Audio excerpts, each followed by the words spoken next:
with the with the internet now, you could actually aggregate an audience of field hockey advocates who are really interested in watching that, and it actually can be profitable because you're able to take that content and now reach that audience that you've never been able to reach before. Just one more thought on the audiences. You never know who the audience is going to be. I think, Karina, that was part of your point with the GSA hearings going so big. On our YouTube channel, I think our second biggest video, David, was a video we did at the Heritage Foundation.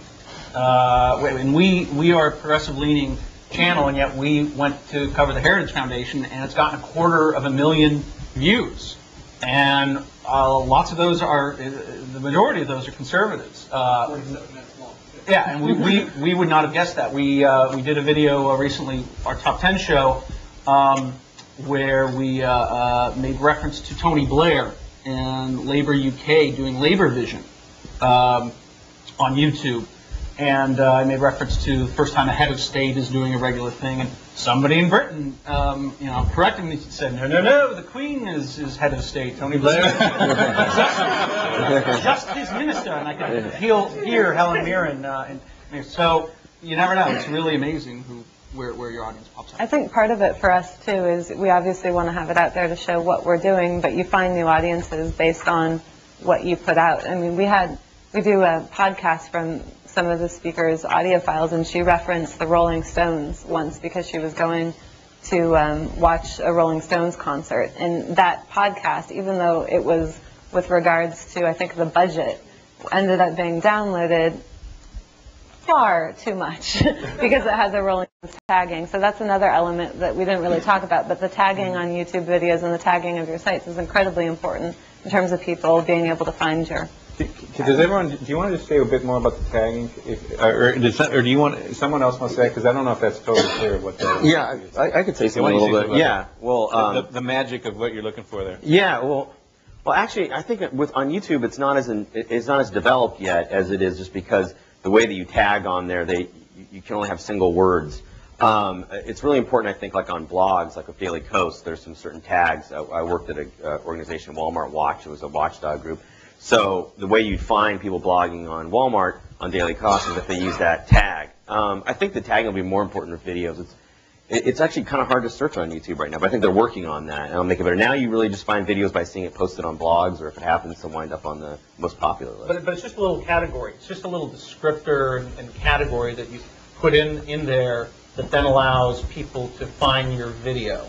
But it's worth noting, I'm just saying, is that it isn't like there's only 10 categories and you click on the one. You actually can create whatever tag you want. And so part of the art of getting picked up by people who you don't expect to is to think, well, what is something in that video that might draw somebody else's interest? And so there's a kind of art to tagging, which is something I think people have to start thinking about. Yeah? Just to follow up on that, if you go to Technorati or something, and you search on Technorati, they search by tags often. So, if you have a popular tag, or if, you're really good at tagging, you catch a broader audience. When people go to Technorati to find the blogs that, speak to their particular issue they're interested in, if you have good tags, it'll pop up more. So. Will? Yeah, I saw online that Facebook is the #1 photo site in the world. And I'm wondering what you guys think the interplay is going to be between these social networking sites and this video. I could say real quick. I think it's very important. That's a really great way to start. Facebook has got a great stream that comes up, so you can put a link to a video, has a little screen cap of it, and then all your friends see that you've just linked to this video. And that was one of the early things for the Vote Different ad, is some people just saw it and they put it on their stream there. So I think it's really important. I really don't understand MySpace as well, but that's a huge 800-pound gorilla.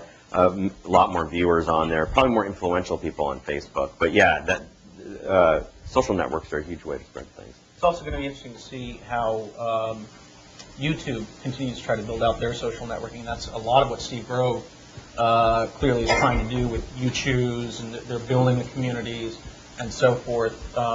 So that's certainly going to be an interesting place to watch social network, what a video social network looks like. Do we need to walk through that and then people are familiar with how the social networks work. You're already aggregating a bunch of friends or people that you're connected to, and you just get the videos in those slipstreams, so it goes through those networks. Another question? Yeah, go ahead. How do campaigns and organizations overcome copyright laws with mashup?